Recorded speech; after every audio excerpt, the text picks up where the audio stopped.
Marcus Reed left work a little late that evening, the kind of late where the sky had already turned soft and purple and the streetlights were just waking up.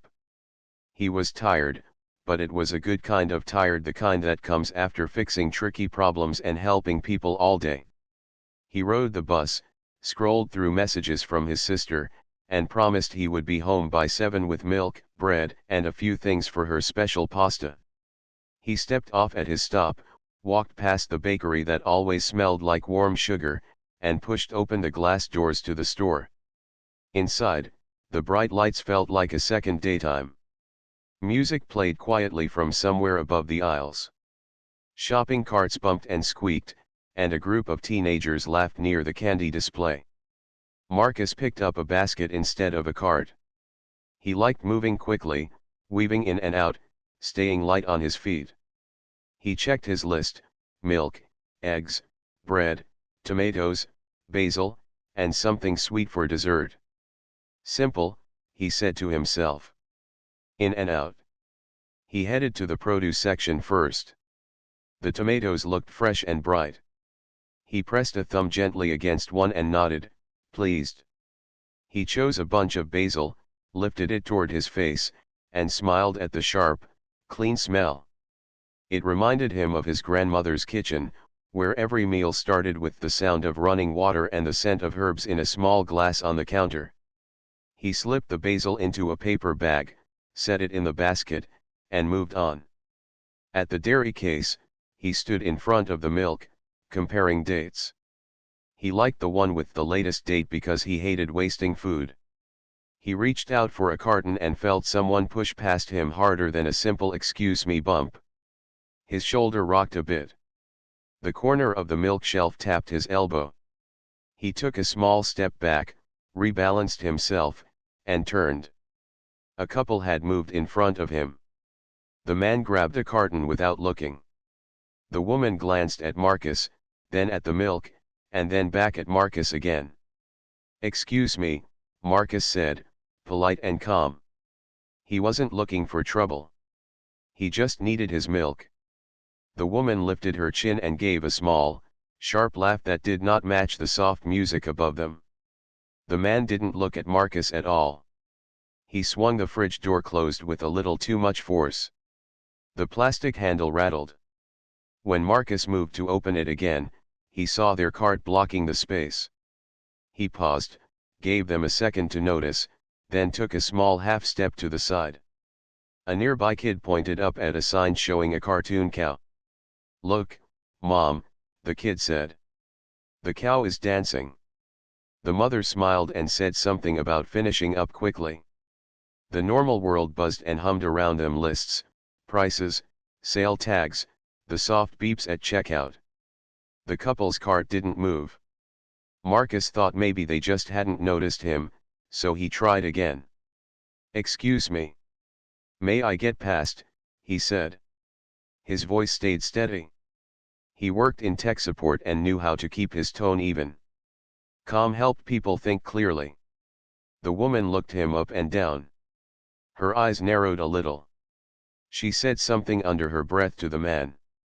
Marcus didn't catch the words, only the sound of them, flat and unpleasant. The man gave a quick, crooked smile that wasn't friendly at all. Marcus felt the air change, the way a room changes before a storm. He decided not to repeat himself. He stepped around the cart, careful not to touch it, and reached the door from the other side. He took his milk and walked away.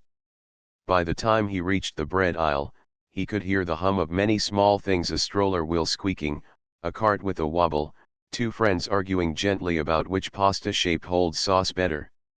He chose a whole wheat loaf, checked for seeds because his sister liked the crunch, and tucked it into his basket. He pulled out his phone and typed a quick text: "Almost done. Pasta night incoming." As he slid the phone back into his pocket, he noticed the couple again at the end of the aisle. He wouldn't have looked twice if the man hadn't been staring at him. It wasn't a casual look. It was a fixed kind of look, like a line pulled tight. Marcus met the gaze for a half second, then dropped it and turned down a side path toward the herbs and spices. He didn't want any more interaction. He wasn't here to prove anything. He was here for dinner. He took a jar of red pepper flakes for himself. He liked a small kick in his plate even if his sister didn't. He moved on to the self-checkout because the regular lines looked long. It was rush hour inside the store, workers in uniform still wearing name tags, parents with children, two older folks reading a coupon together, heads close. The self-checkout area glowed with small screens, a grid of little islands where people scanned, bagged, and moved along. Marcus found an open station. He set down his basket, lifted the bread, and scanned the barcode. The machine made a happy beep. He bagged it, then scanned the milk, then the tomatoes, and placed each item carefully. He was thinking about whether to get ice cream or cookies for dessert when a shadow fell across his screen. He looked up. The couple stood closer than was comfortable. The man's arm hung loose at his side, the woman crossed her arms. They didn't have items to scan. They didn't have bags. They just stood there. The machine's screen reflected their shapes in a faint outline, edges blurred by overhead light. "Please give me a little space," Marcus said, friendly but firm. He kept his eyes on his screen. He'd learned that sometimes people just needed a polite boundary. A short line. A steady voice. The woman gave another short laugh. The man leaned in a bit. "You bumped us," he said. His voice carried that same tight line from the bread aisle. "I didn't," Marcus said. "You pushed past me at the fridge, and I stepped aside. I'm just trying to finish and go." There was a pause. A cart rolled by with a squeal like a small bird. The store music shifted to a new song. Marcus kept scanning. The jar of pepper flakes beeped, and he placed it in the bag. He glanced at the bottom of his receipt area, 5 items scanned. One more to go. Basil. He lifted the paper bag to find the barcode. The woman leaned in closer now, and her voice dropped. He didn't catch every word, but he understood the meaning well enough. It wasn't about bumping or lines or carts anymore. It was personal. It was about who he was. It was about what they thought they could do to him. The words were not loud, but they were heavy. They did not belong in any store, anywhere. Marcus felt heat rise in his face, then pass. He kept his hands where everyone could see them on the edge of the counter, fingers relaxed. He took a slow breath. He looked at the little camera bubble near the ceiling, the one staring down like a sleepy eye. He looked at the other stations and saw a teenager pause with a candy bar halfway to the scanner, watching. A mother held her child's hand a little tighter. A man in an orange jacket looked away too quickly, as if maybe if he looked away hard enough, nothing bad was happening. "I'm not engaging with this," Marcus said. He didn't raise his voice. He didn't lower it either. "Please back up. You're making me uncomfortable." The man took a tiny step closer, enough to bump the side of Marcus's cart. The machine chirped and flashed, "Assistance needed." Marcus hadn't done anything wrong, the bump had jostled the scale. But the alert light over his station started to blink in a steady rhythm, summoning a worker. A floor associate, a young guy with a name tag that said Evan, headed their way. He had that uncertain, eager look of someone new to the job who wants to do it right. He saw the 3 of them, took in their positions, and his eyebrows went up. "Hey, folks," he said, keeping his voice easy. "Can I help you with something?" The woman answered before Marcus could speak. "He bumped us and then blocked the aisle," she said. Her tone was crisp, as if she was reading a rule from a policy book. "Now he's staring at us and being rude." Evan's eyes moved to Marcus. Marcus kept his tone even. "I just want space to check out," he said. "I didn't bump anyone. If you can clear the alert, I'll pay and go." Evan glanced toward the couple. He wasn't sure what to do with accusations coming from 2 directions at once. He touched the screen, typed in a code, and the alert cleared. "All right," he said. "You can finish scanning. And, oh, let's all give each other some room." He waved his hand in a gentle circle, like a teacher guiding kids to spread out for a group photo. The man didn't move. The woman tilted her head, eyes steady on Marcus. She said more words that made the shape of something very serious, much more serious than rudeness or bumps. The same heavy message again, this time clearer. Other people heard it.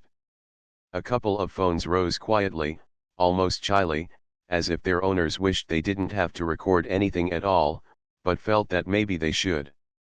Marcus felt a ripple go through the space, the way a pond ripples when a stone is thrown.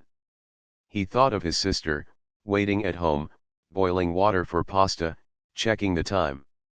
He thought of his promise to be home by 7. He thought of all the times he had chosen the calm path, and how often that path had brought him safely to the other side of a hard moment. He kept his breath slow. He touched the scanner with the bezel bag beep and set it gently into the shopping bag, as if this small, simple act could anchor the whole room. "Please step back," he said, a little louder now so a few more people could hear. He wasn't trying to perform. He wanted the truth to have witnesses. "I don't want trouble." A new voice entered, firm and clear. "What's going on here?" It was the store manager, Miss Lopez, walking fast from the customer service desk. She wore a dark cardigan and a badge and a calm expression that said she had seen many problems and solved many, too. She looked at Evan first, then at the couple, then at Marcus. She took in the blinking phones, the angles of bodies, the way the air felt tight and wrong. "We have a policy," she said gently, but with weight, "that keeps this place safe for everyone. I need everyone to give each other space right now." The man lifted his chin. The woman crossed her arms tighter. Their answer came out quick, like a lash. They repeated their claim about being bumped, and then they repeated their heavy, serious message in a way that could not be misunderstood. A small gasp rose from somewhere behind Marcus, the sound a person makes when a line is crossed and they know it. Marcus did not move toward them. He did not back up either. He kept his hands visible. He kept his voice level. "I am checking out and leaving," he said. "I'm asking for space." Miss Lopez's eyes shifted to the ceiling camera, then to the phones, then back to the couple. She nodded to Evan. He tapped something on his radio. The buzzer near the customer service desk made a quiet chime. The store's quiet music kept playing, but the mood had changed fully now. The normal evening mix laughter, list sharing, small jokes had fallen away. People watched. People were not sure what to say. People waited for what would happen next. Marcus reached for the Pay Now button on the screen. His finger hovered for a second, like it, too, was waiting. His heart beat strong but steady. He could feel it in his throat. He told himself, "Scan.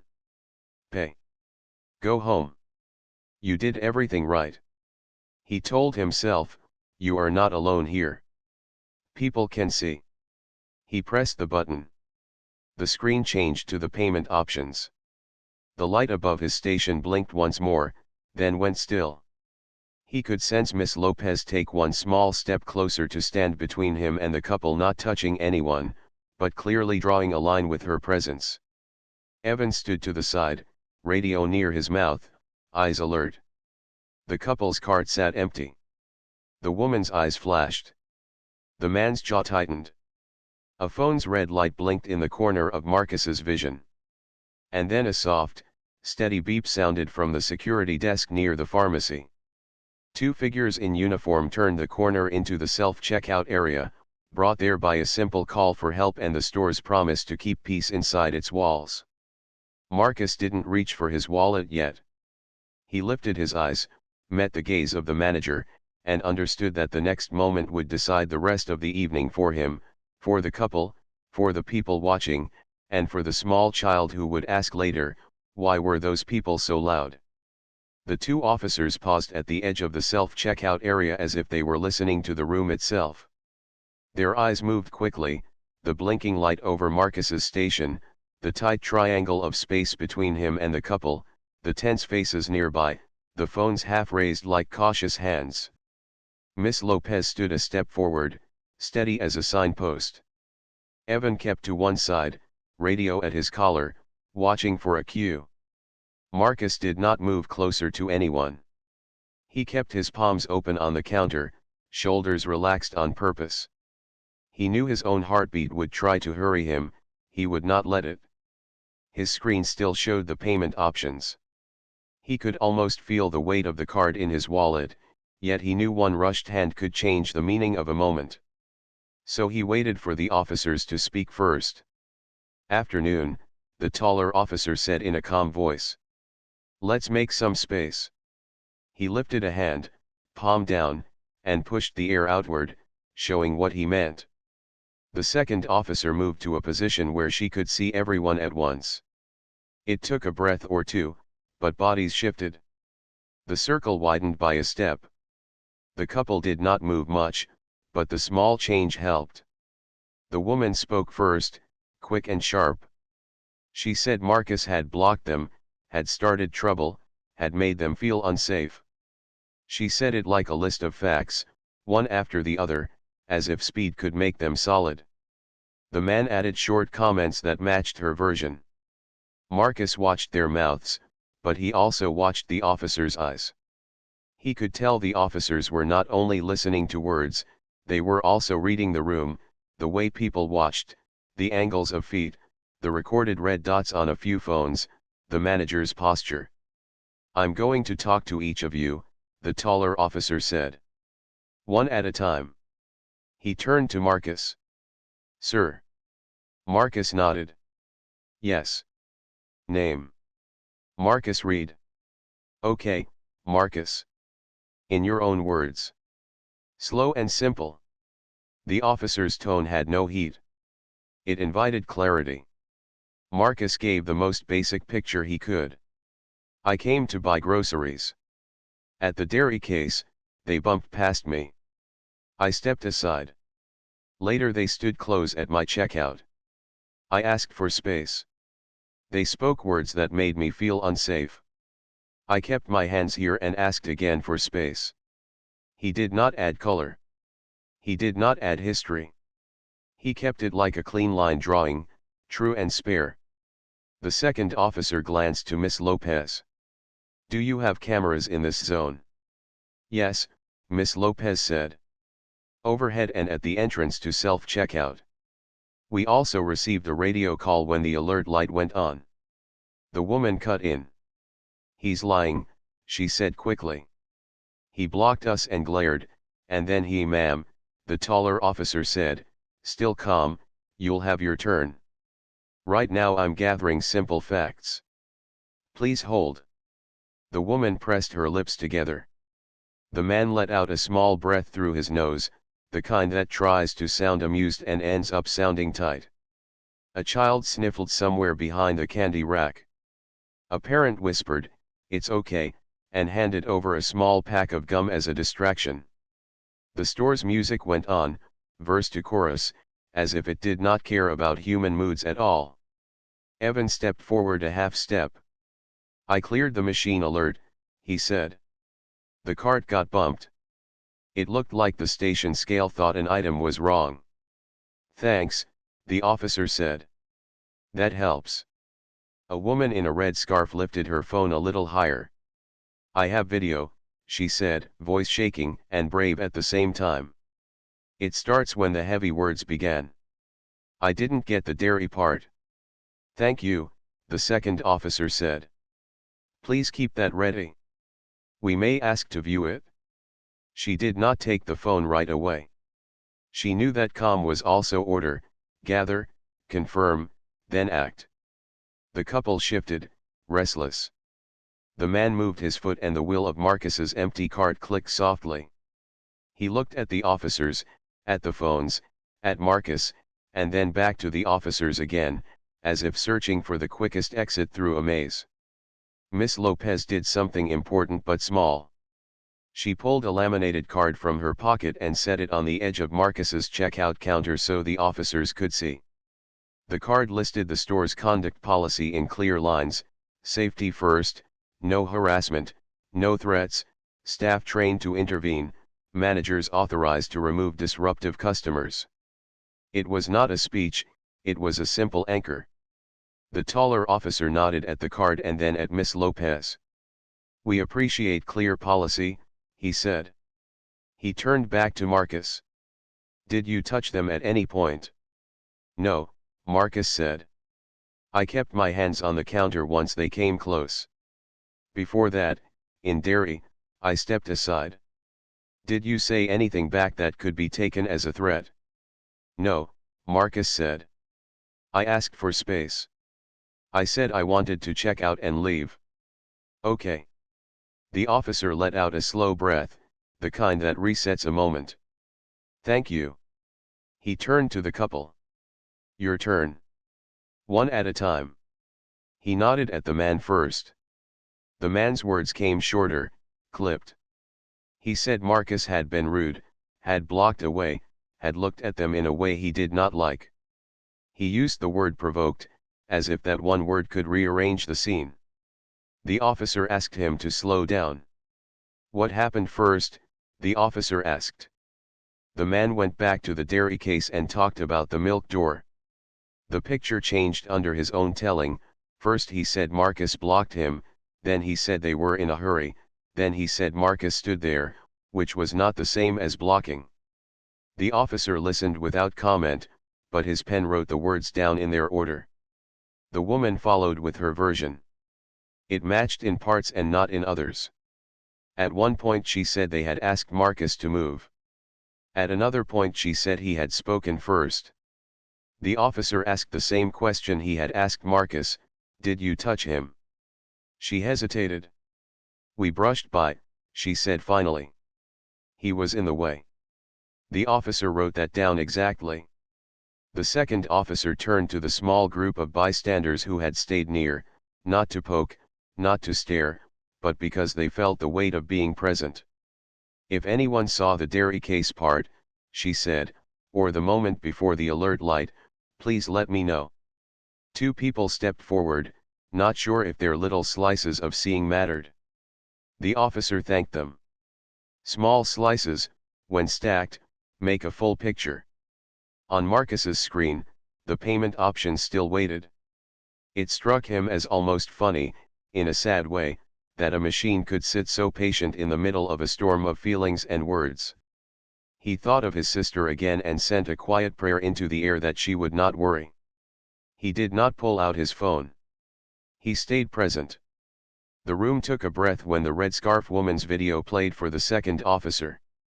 The sound was not crystal clear store music, other beeps, a child's soft talk, but the important words could be heard.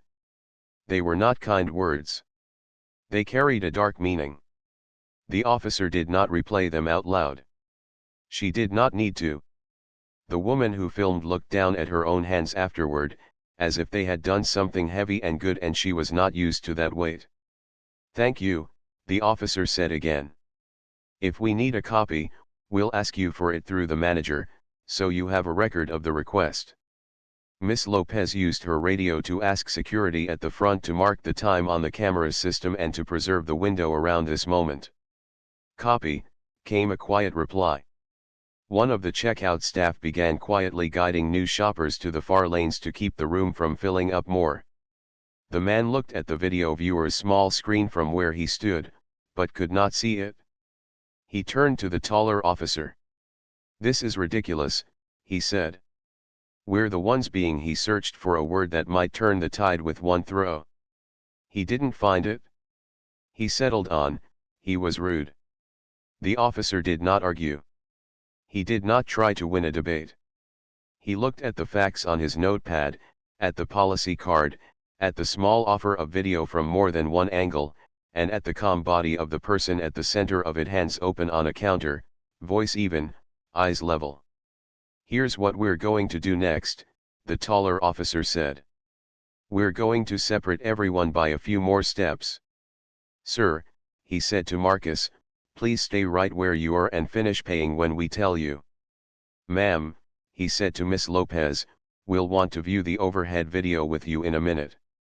"You two," he said to the couple, "please come with my partner toward the customer service desk so we can continue to talk without blocking checkout."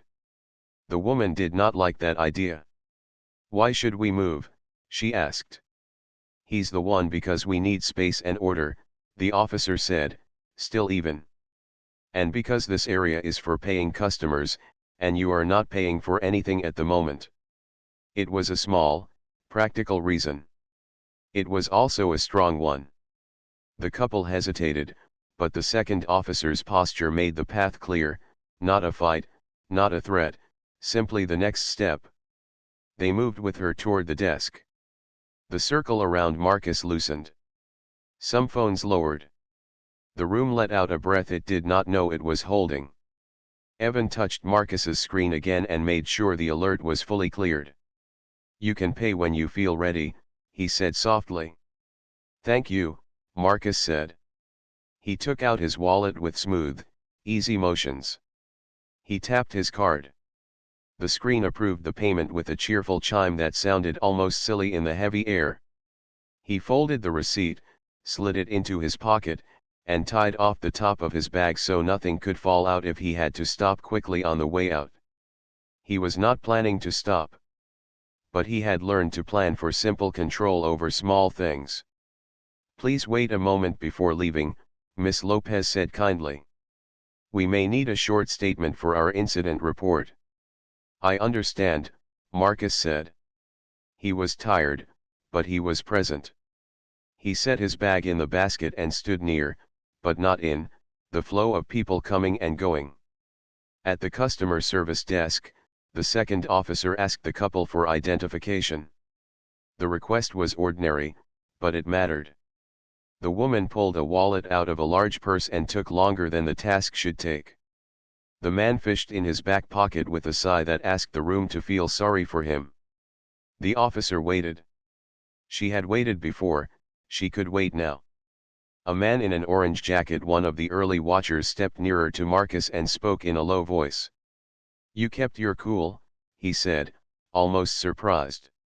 Not that Marcus had stayed calm, but that calm had worked like a tool. That helped. "Thank you," Marcus said. He did not make it bigger than that. Miss Lopez returned from a quick check of the overhead camera feed. "It's clear," she told the taller officer quietly. "The dairy case shows a push past. Then later, here, there's a period where she nodded toward Marcus, keeps his hands visible while they move in close." She did not name the heavy words. She did not need to. "We'll save this clip." "Good," the officer said. He walked back to Marcus. "We're close to done. I appreciate your patience." He looked over at the couple, now at the desk, and then at the bystanders who had stayed because leaving felt wrong. "Thank you all for giving space." The woman in the red scarf lowered her phone completely and tucked it away. The parent with the child handed over the gum as a reward for holding still. The room sound rose again, not like a cheer, but like life resuming: beep, wheel, soft talk, the hum of a fridge. A small dignity returned to the air. The man at the desk tried one more version of his story, adding a detail that had not been there before. The second officer did not scold him for changing it. She simply wrote it down in a clean new line and asked, "And is that different from what you said earlier?" The man had to decide whether to say yes or no. He said nothing. The silence itself became part of the picture. Marcus looked at his bag and at the little receipt peeking out. He pictured his sister setting plates on the table. He pictured basil torn by hand into a pan, tomatoes turning soft, steam rising. He pictured being home in 10 minutes, then 15, then 20, depending on how this ended. He pictured, too, the faces here, the kind faces that had appeared when it mattered, the steady ones that had stepped forward to tell a small truth. When the taller officer returned, his voice was still even, but it carried a new kind of firmness. shaped by what he had learned. "Thank you for waiting, Marcus," he said. "We're finishing up statements. The store will complete a report and will likely ask these two not to return. We'll document what happened and move forward from there. Do you need medical attention?" "No," Marcus said. He had stayed untouched on purpose. The only ache he felt was a dull tightness in his chest that would ease when he saw a familiar kitchen. "All right," the officer said. "Please stay nearby for 2 more minutes, then you'll be free to go. If you'd like a copy of the store's report later, ask the manager. If you want your statement emailed to you, we can do that as well." "Thank you," Marcus said again. He felt the word like a small anchor, not a favor owed, not a victory shout, just a marker that said, "We did the right thing in this room." The couple stood together at the desk, no longer the center of the room. For the first time, they looked a little smaller. Their voices had lost some edge. The world in that store had reminded them that there were lines, and that lines were watched, and that people could still choose to stand quietly in the place of what is right. Marcus picked up his bag when Miss Lopez gave a small nod. He balanced it on his forearm and rolled his empty basket toward the stack near the doors. He would wait for the clear signal before stepping outside. He hoped the evening air would be cool and kind. He hoped the bus would come on time. He hoped the basil would still be bright when he reached the stove. And he hoped, most of all, that the tiny child who had seen a hard moment would fall asleep tonight feeling the safety of adults who stood up the right way. He did not think of himself as a lesson. He thought of himself as a person who had needed milk and bread and a simple dinner with his sister. But in this small, bright place, with its signs and beeps and cameras, his calm had drawn a straight line others could follow. The officers had traced it. The manager had backed it. Strangers had held it in their hands like a thin wire and helped keep it steady. That was enough for now. That was the path out of the store and back into the evening. Miss Lopez led the taller officer a few steps toward the small screen behind the customer service desk while the second officer stayed near the couple. The air felt less tight now, like a knot that had loosened but not yet fallen away. People began to move again in gentle lines, carts rolling, bags rustling. Marcus stood still with his groceries, steady as a lamp on a table. He had already paid. He had done what he came to do. He waited, present and patient. The taller officer returned after a short look at the overhead camera feed. He carried no drama, only a calm certainty that comes from seeing things clearly. "Thank you for waiting," he said to the nearby group. "We have enough to understand what happened." He did not say what the video showed in detail. He did not need to. The room heard the confidence in his voice. He turned to the couple. "Here is the plan," he said. "We're going to complete our documentation. Then you'll leave the store. The manager will explain the store's policy and next steps." His words were simple and balanced on purpose, like stones set in a straight path. The woman tried to pull the path in a different direction.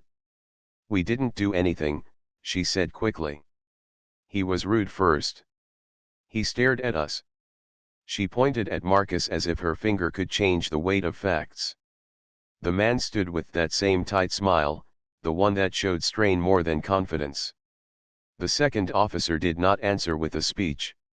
She answered with steps. "Please stand here," she said, guiding them half a meter back from the counter with a small motion of her hand. "Keep your voices calm. We are finishing our notes." She took down the last pieces of their statements, writing clean, short lines, the same way Marcus had spoken earlier. Miss Lopez set a clipboard on the desk and laid a laminated form on top of it. It was the store's incident report, with neat boxes and lines for names, times, and a simple description of what happened. At the bottom, there was a clear section titled Action Taken. The choices were printed in soft gray: verbal warning, ask to leave, temporary ban, permanent ban. She clicked a pen and hovered it over the options, waiting for the officers to confirm. Based on what we've seen and heard, the taller officer said gently to Miss Lopez, please follow your policy. The words were not loud, but they gave shape to the moment.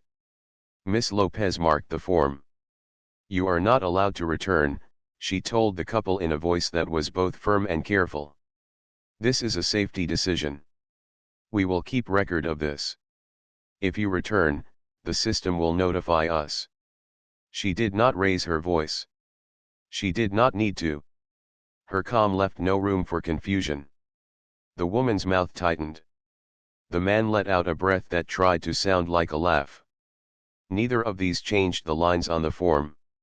Neither of these bent the rules that protected people in that building. The second officer asked for their signatures to confirm they had been informed. They hesitated.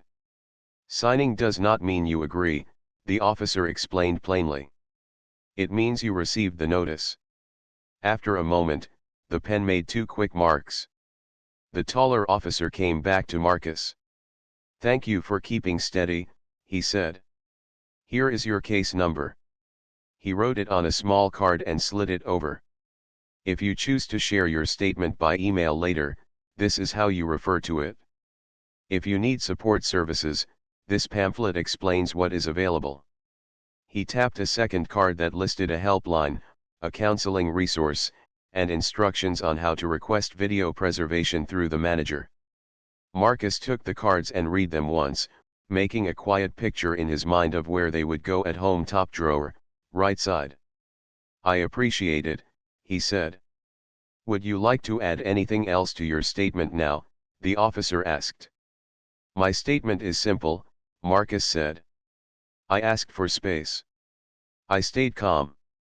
I paid for my items. He did not say more, because more was not needed. The truth already had enough weight. A soft, practical rhythm returned to the store. A cashier called next in line, please. A cart clicked over a tile that sat a little higher than the rest.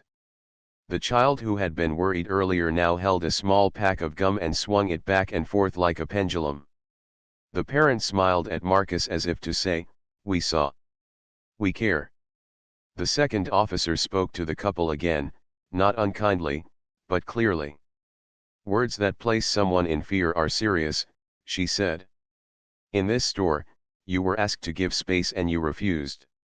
Multiple recordings and the overhead camera capture your voices and movements.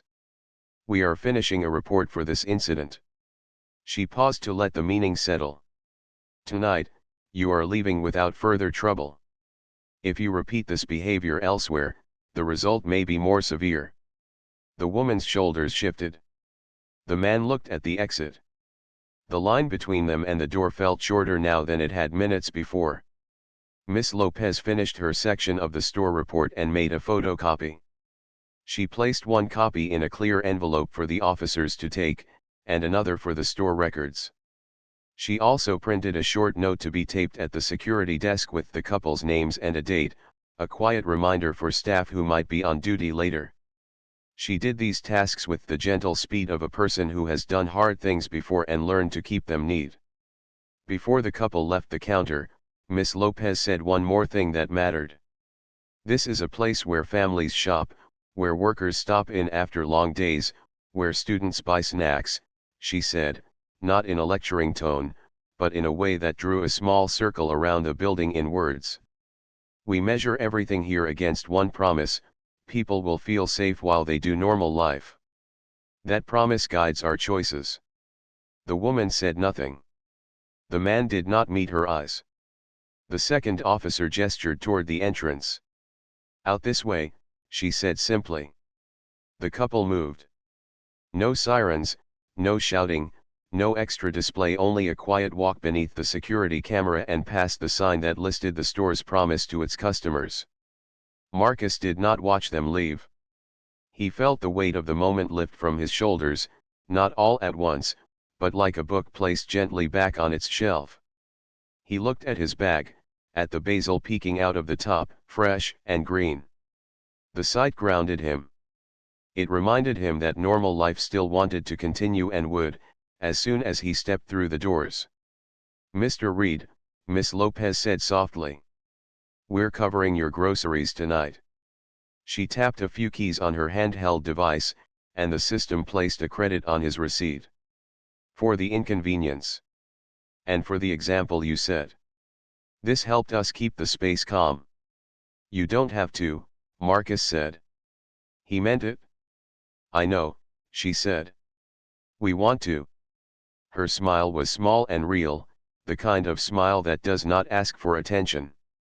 He thanked her and tucked the receipt away again. He felt a small warmth under the ribs, the good kind, the kind that shows up when people take care of each other in the open. He took a step toward the doors, then paused. Do you need anything else from me? He asked the officers. Just one more signature, the taller one said, sliding over a short witness form. Marcus read the top line, signed the bottom, and handed it back. The officer nodded. You're good to go. Marcus moved with the quiet flow of the exit, the air cooler there by the glass. He could see the evening sky through the automatic doors, a soft blue close to night. Outside, a breeze tugged at the small flags on the cart return. He thought of the bus stop and the 10-minute ride home, and of the first laugh he would hear from his sister when he told her the Basil had survived a long story. As he stepped into the doorway, the second officer's radio murmured with a comment from the parking lot team. She answered with a brief copy, then glanced at Miss Lopez. I'll walk these two out and make sure the lot stays calm, she said. Marcus pushed his shoulder gently against the door as it opened. The cool air met his face. The lights in the parking lot blinked on in rows, neat and bright. He did not intend to linger, but his feet moved slowly, allowing his body a moment to understand that it was safe again. He could feel the shift, the way his breath sat easier in his chest, the way his fingers loosened around the handle of the bag, the way each small sound, shopping carts clinking, a car door closing, the distant chirp of a bird settling for the night arrived without a jump of worry. Near the curb, the couple stood with the second officer a few steps away. A security staff member pointed toward a sign near the first row of spaces. The sign showed a blue symbol and clear words about who could park where. Two tires of the couple's car rested across the bright lines of a restricted spot. It was a simple fact, posted for any eye to see. The scene was quiet, there were no speeches. The second officer spoke to them in the same even tone she had used inside. Marcus did not move closer. He did not need to hear the words to understand the shape of the moment. Rules, once again, were doing their work in the open. He turned toward the bus stop. A few other shoppers waited there, a nurse in a scrubs top with tiny stars on it, a student holding a notebook, a grandfather with a newspaper tucked under his arm. No one asked Marcus questions. He was grateful for that. He stood at the edge of the group and let the normal sounds of a weekday evening settle around him like a soft blanket. His phone buzzed. A message from his sister, "You okay? Water is boiling." He smiled and typed, "I'm okay. Be home soon. I have Basil." She replied with a small leaf emoji and a heart. He looked up from the screen and found himself smiling at the sky. The smile surprised him a little. It felt like a door opening inside his chest, a simple, ordinary door that leads from a bright store back into an ordinary kitchen. Behind him, the store's doors slid open and closed, like slow breaths.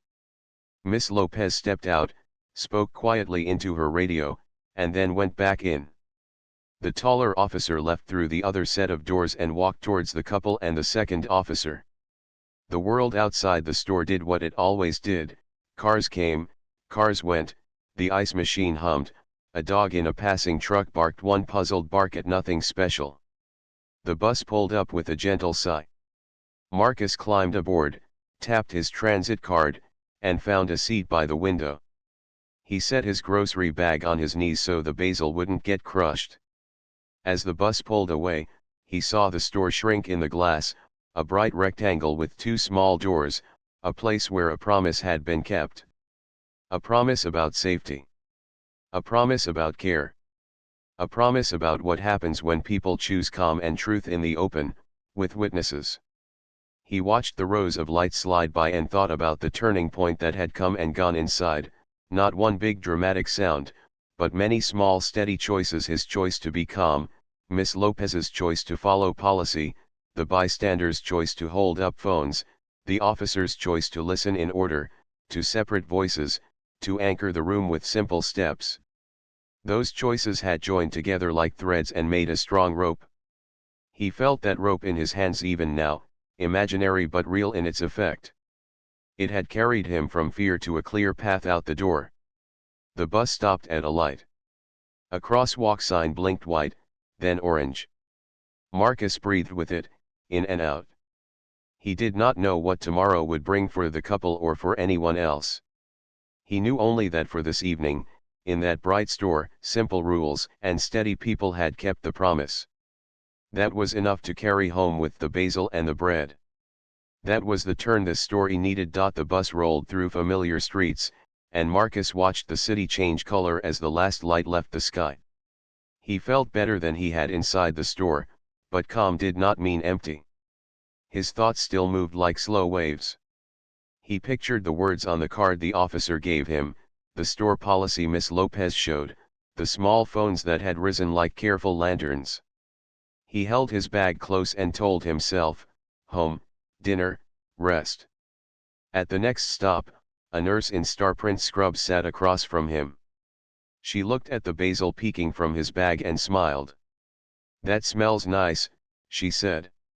"It does," he answered. "It reminds me of my grandmother's kitchen." "Then it's already a good night," she said, and turned back to her phone.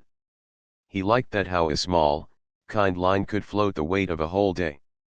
He looked out again, counted 3 more stops, pulled the cord, and stood up.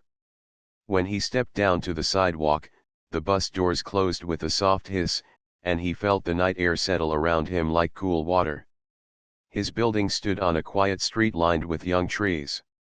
Warm windows glowed from different floors, each one a small square of life: a TV flicker here, a lamp there, shadows moving behind curtains. He climbed the stairs, unlocked his door, and smelled garlic from the kitchen. His sister, Tasha, looked up with a wooden spoon in one hand and said, "You made it." "I made it," he said, and managed a grin. She saw his face change shape around the smile and set the spoon down. "Hey. You okay?" "I am," he said. It was a long 15 minutes at the store. He told her the short version: the push at the dairy case, the crowd at self-checkout, the manager who knew what to do, the officers who kept the room steady, the walk to the bus. He kept the words simple, and she listened in the same simple way, with both eyes and quiet hands. When he finished, she reached for the bag and lifted the basil to her face. "This," she said, "is our anchor." Then she tore leaves into a pan and the kitchen filled with a bright green smell that made everything else feel possible again. They ate at the small table by the window. Pasta, tomatoes, torn basil, bread. No fancy talk. Just bites, water, and a few jokes about a neighbor's very serious cat. It felt good. The world felt like it could be ordinary again, even if the edges of his mind still remembered heavy words in a bright place. Halfway through dinner, Marcus's phone buzzed.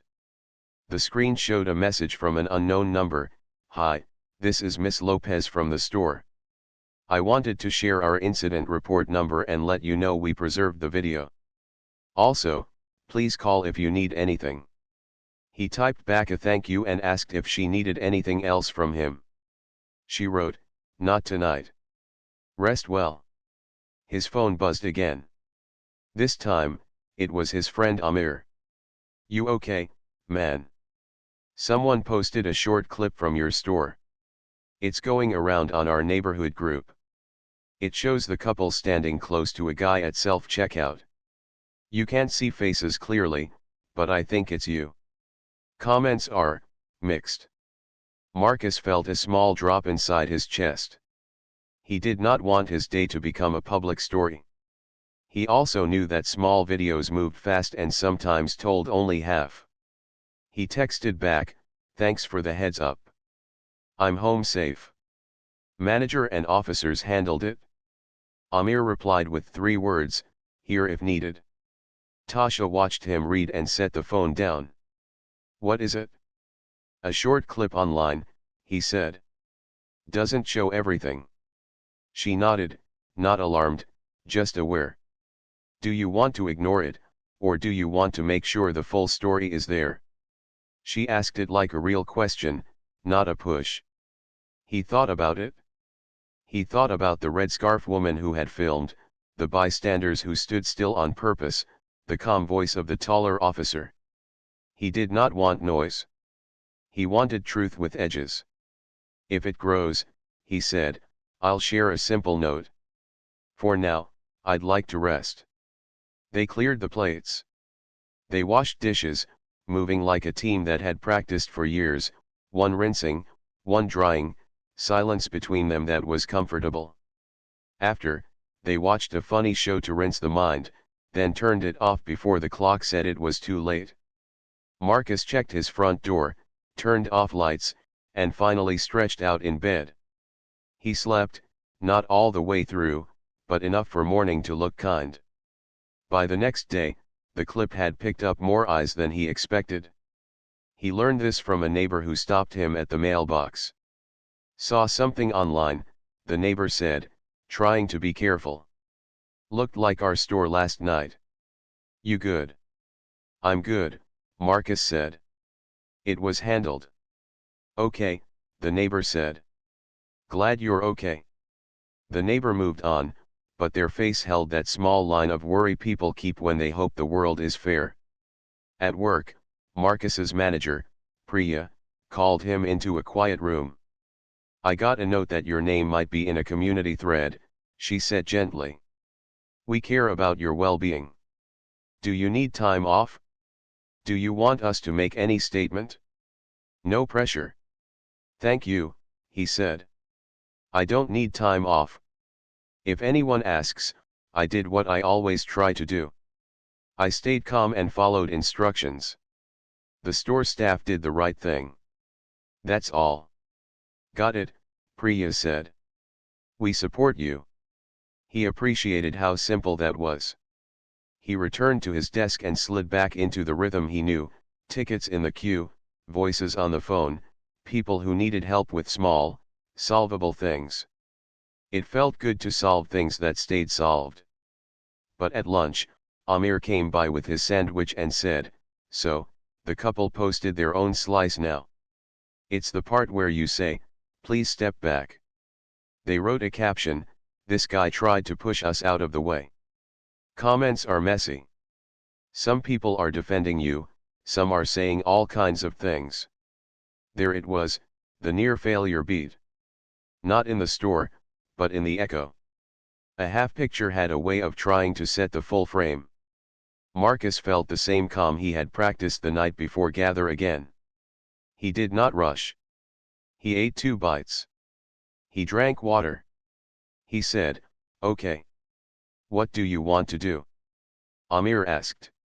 "I want the truth to stand in the open, the same way it did in the store," Marcus said. "I won't argue. I'll say what happened. And then I'll step back." He typed a short note on his phone. He kept it as clean as his statement to the officer. "Last night at the store, 2 people stood close to me at self-checkout after a shove at the dairy case. I asked for space and kept my hands visible. The manager and officers used store policy and video to make decisions. I'm grateful for calm staff and bystanders who helped. Please be kind to the workers and to each other." He read it twice. No heat, no labels, no side story. Just a line that others could hold. He sent it to the neighborhood group, then set the phone face down and went back to his desk. Within an hour, messages started coming in, not to fight, but to add light. The woman in the red scarf reached out through Miss Lopez and asked permission to share her full clip with privacy for all faces. She did, blurring features and posting only the audio that mattered. Another bystander came forward to say they saw the first push at the dairy case. Ms. Lopez posted a short official note on the store's page: the incident was handled, policy was applied, staff had preserved video, and they were grateful to customers who remained calm. The officers did not make any public statements, but their steady presence in the video spoke for itself. Still, the confusion did not vanish at once. A few loud voices on the couple's post called Marcus names and tried to press an old, messy story onto a new, simple one. Marcus did not answer them. Other neighbors did. "I was there," one wrote. "This man stayed calm. I saw the manager step in," another wrote. "She followed policy."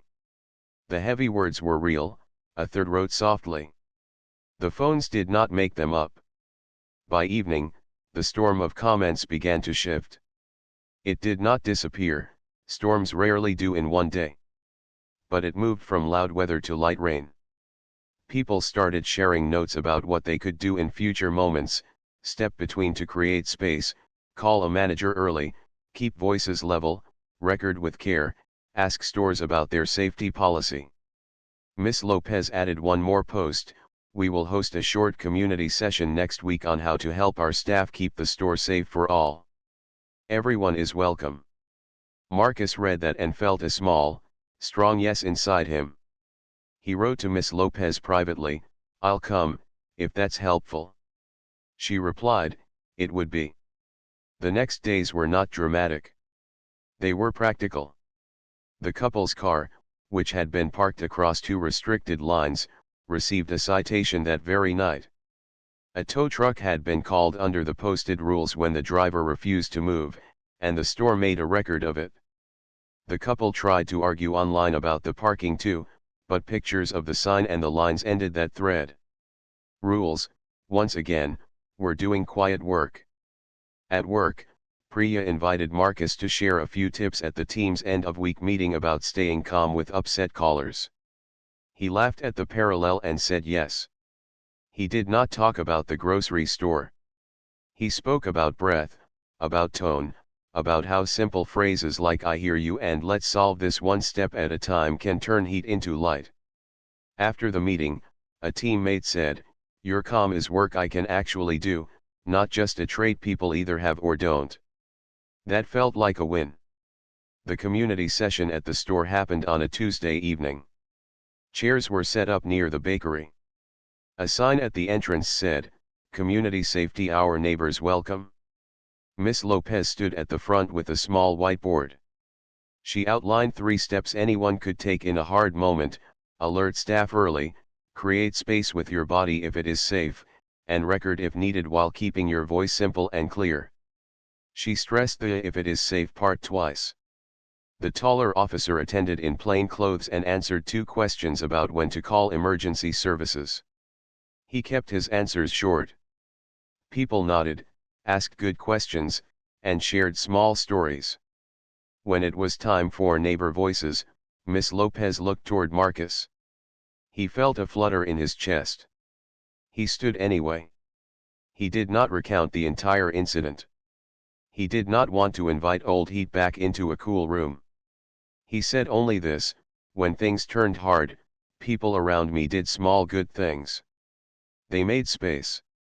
They kept phones steady. They did not shout. The manager followed the rules that protect us. I stayed calm because I wanted to go home to dinner. I'm thankful. That is all." It was not a speech for applause. Still, people clapped softly because relief sounds like that sometimes. A parent raised a hand and asked how to explain hard moments to kids. Miss Lopez said, "Use clear, short words." Some adults forgot the rules. Other adults reminded them. Parents wrote that down. After the session, a few neighbors came up to Marcus. One said, "I'm sorry you went through that." Another said, "Thank you for not making it louder." He smiled and said thank you, not as a hero, but as a neighbor holding a grocery bag in a room where people had chosen to be better. Later that week, a letter arrived at Marcus's apartment. It was from the store. Inside was a simple note: "Thank you for your calm presence. Your example helped our team carry out policy." Enclosed is a small gift card for groceries. There was also a copy of the store's updated conduct sign: "Same rules, clearer language, bigger font." He put the sign on his fridge for a few days, not as a trophy, but as a reminder that places can promise safety and then practice it. There was one more ripple.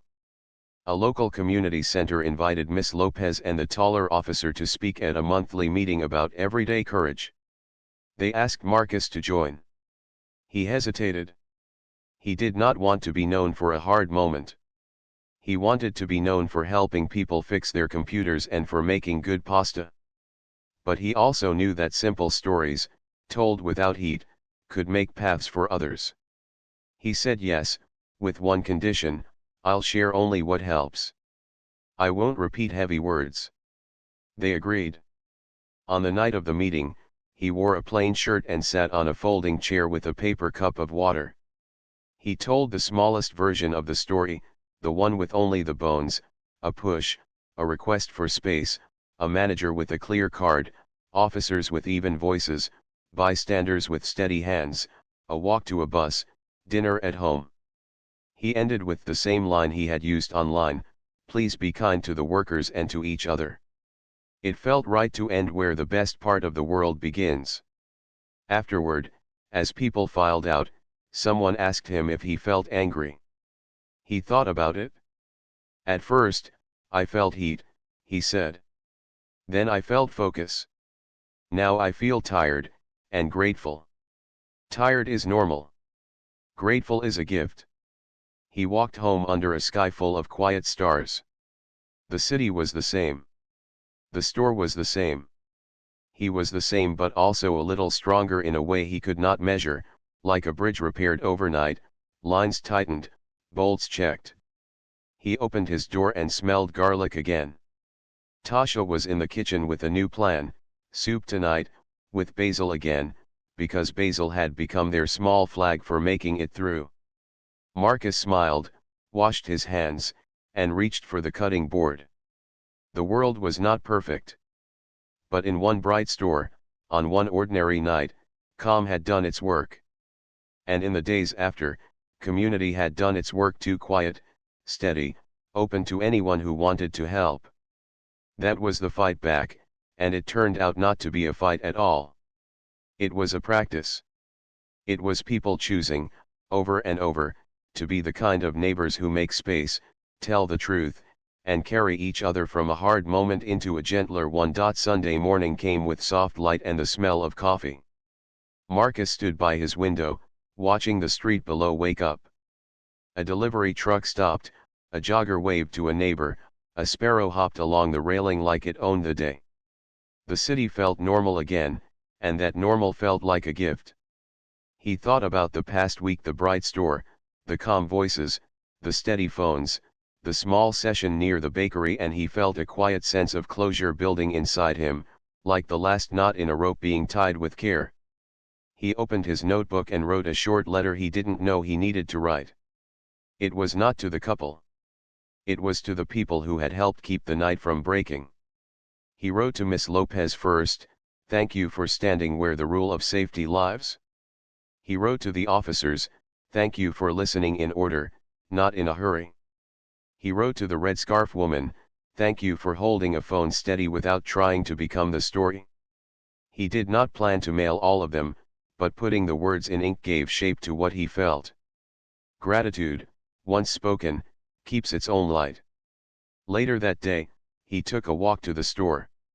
He didn't need many groceries, just fruit, a few spices, and a bag of coffee, but he wanted to step back into that space, to see it on a quiet day with ordinary music and ordinary talk. The automatic doors opened with a soft whoosh, and a rush of cool air met him. The place was the same. That mattered. A store should be a place where normal life is strong. At the entrance, a new sign stood next to the baskets. It was larger than the old one, with clear lines and simple words. It said what the store promised its customers: a safe, respectful place for everyone, and quick action when someone broke that promise. Marcus smiled at the sign. He didn't think signs alone could change the world, but they could tell the truth about a house rules, and that truth could help good people act fast. He moved through the aisle slowly, enjoying the simple work of choosing apples and checking dates on milk. Two employees were talking near the end of the aisle about restocking. They nodded at him the way co-workers do when the job is steady and the tasks are clear. At the self-checkout, a new worker stood with Evan, practicing how to read the station lights and how to help without making a small problem bigger. Evan noticed Marcus and lifted a hand in greeting, a shy grin on his face. Marcus waved back. No words were needed. They had shared a hard moment and done right by it, now they were sharing a calm one. At the customer service desk, Miss Lopez stood with a clipboard, checking schedules. She looked up, and her face softened into a smile that came from more than manners. "Mr. Reed," she said. "Good to see you." "You too," he said. "The new sign looks good." "Clear helps," she said. "Also, we finished our staff practice last night. We ran through 3 scenarios, a heated argument, a personal space problem, and someone ignoring the line. Everyone practiced the same steps: alert, approach, create space, call for help if needed. It sounds simple, but simple is what holds in a busy place." "Simple is strong," he agreed. She reached under the counter and pulled out a small card. "Here's a copy of the report for your records," she said. "We redacted names because we always do, but the events are clear. Also, we added your statement and the time stamps. If you ever need it, it's there. If you never do, that's fine too. I hope you never do." "Thank you," he said. He tucked the card into his wallet, next to the officer's case number. He hoped those papers would stay quiet and small, like a folded map you rarely need because you already know the way home. A few days later, he got a call from a number he didn't recognize. He let it go to voicemail, then listened. It was the community center coordinator. "We're putting together a short guide for local stores about de-escalation," she said. "We'd love a quote from you, one sentence people can remember." He thought about what to say and kept it clean. He called back and said, "Here's my sentence: speak in short, steady lines, and keep your hands visible." The coordinator wrote it down, said it back to him, and smiled through the phone. "That's exactly the right size," she said. The weeks rolled on. The clip that once rushed through the neighborhood group slowed, then found a quiet place in the archive of the internet where old things go when new things arrive. It did not vanish, very little vanishes now. But its heat faded, and that was enough. What stayed alive was not the noise, it was the practice that the store and the neighbors built. People knew how to call a manager sooner, how to stand where space needs to be created, how to keep a phone steady without pushing into the scene, how to speak to officers clearly when they arrived. People learned to ask their stores if conduct signs were posted and if staff got training. A few shops updated their signs too. It wasn't a big news story. It was better than that. It was a set of everyday habits settling in, like pebbles filling the gaps in a path. One evening, Marcus and Tasha tried a new recipe: lemon soup with basil and rice. It was a simple bowl that felt like a hug. They ate by the window with a soft playlist running in the background. When they finished, Tasha said, "Do you feel different now?" "A little," he said. "Not like a new person. More like a person who checked the bolts on a bridge." "Stronger, but still you," she said. "Yeah," he said. "And I feel grateful, which is the part I didn't expect. Grateful for strangers who chose to help. Grateful for rules that worked. Grateful for calm voices that made a room safe again." She nodded and reached for 2 small bowls. "Dessert?" "Yes," he said, laughing. "Always." Another letter arrived in their mailbox the next week. This one surprised him. It came from a local restorative program the city offered for certain public incidents. The letter explained that the couple now named in a formal way he had not seen before had been referred to education and service hours. The program asked if he wanted to submit a statement about what accountability meant to him. He read the letter twice. He did not have to reply. No one would be angry if he stayed silent. But he had something to say, and it was small enough to fit on one page. He wrote, "Accountability looks like this to me. Acknowledge what happened, learn the rules that protect people in public spaces, and do a few hours of service that help you see those people as neighbors. I don't need a public apology. I need the next person in a store to feel safe, and I need the workers to know they will be backed when they follow policy." He sent it in. He did not wait for a reply. The work of accountability belonged to other hands now. His part had been to hold a steady line in a bright room, and he had done that. On a clear Saturday, the store hosted neighbors and snacks, a little thank you to the customers who came to the community session. There were cookies, orange slices, and a coffee urn that never ran dry. Kids colored paper signs that said "We share space" in big block letters. Miss Lopez thanked the small crowd for caring. The taller officer, now just a neighbor in jeans, handed out wallet cards with simple guidance: step back, speak gently, call for help. Evan wore a badge that now said lead associate. He looked proud and a little shy, which Marcus liked. Leadership with humility is steady.